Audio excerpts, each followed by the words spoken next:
order Equinix Internet Access with Fabric using provider-independent IP addresses.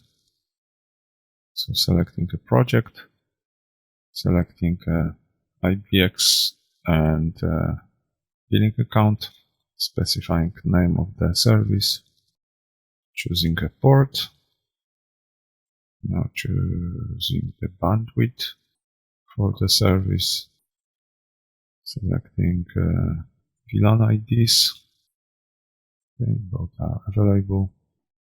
And now we'll go with the customer provided IP addresses, and we'll provide the IP subnet which is available to be utilized. This is public IP subnet which should belong to customer.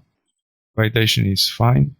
If there will be an error on the IP subnet or this is already utilized within Equinix, there will be an error statement. But we'll go with the correct IP subnet.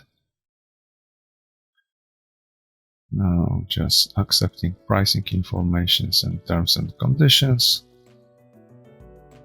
And we are good to go to submit the order.